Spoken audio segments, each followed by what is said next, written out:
What is the significance of the phrase, "No one who puts a hand to the plough and looks back is fit for the kingdom of God"? What can we understand from the response of the three persons to the call of Jesus? What are the three fundamental requirements to be the followers of Christ? All these questions and more answered during today's episode of Daily Reflections.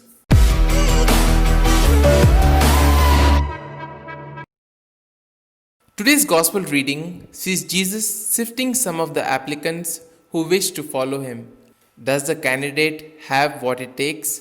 Jesus here puts his finger on a number of attitudes which might be a reason for rejection, which brings us to the first point, the three disciples.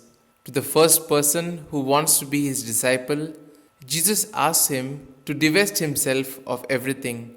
He will have nowhere to lay his head. To the second person called by Jesus to follow him, he asks him to let the dead bury the dead. It was a popular saying which meant that to leave aside the things of the past. Do not lose time with what has happened. Instead, look ahead.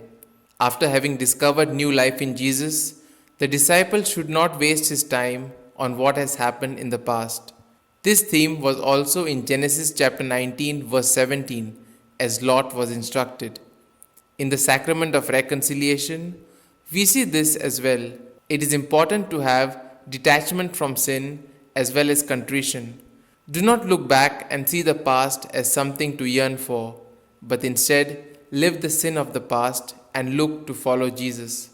Jesus asked this third person called to discipleship to break the bonds of family unity.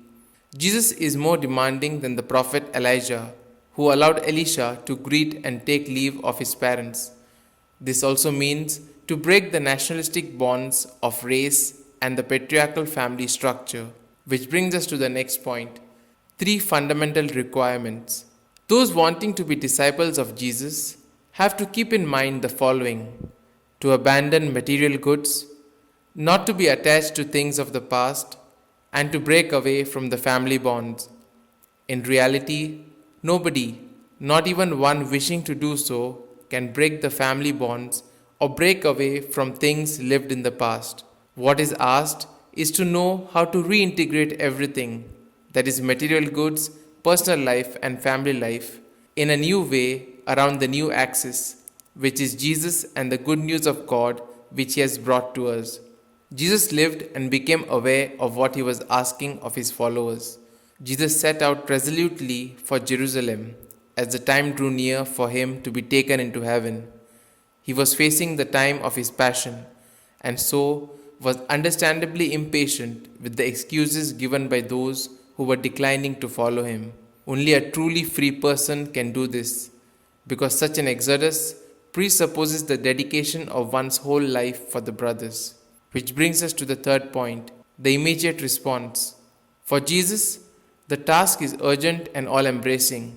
The bar has been set very high. The urgency of preaching the kingdom requires an immediate response from the candidate, who has no time to bury relatives or even to say goodbye properly. For a Jewish culture which took burial of the dead seriously and which held the family in high respect, these are strong words from Jesus. Enthusiasm and good desires are important, but not enough. Decision and implementation must follow. Jesus invites others to follow him, but discipleship is a radical call which requires a wholehearted response. It involves taking up one's cross each day and following after him.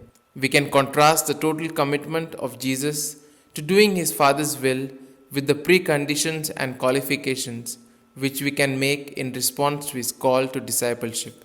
Here are some points for our personal reflections. Compare each of these three requirements with your life. How well are you fulfilling these requirements? Do we find at times that the call of Christ is too demanding? What problems arise in your life as a result of the decision which you have made to follow Jesus? These points can be of great help to reflect on today's gospel. And if you like our reflection, do share the good news of our Lord.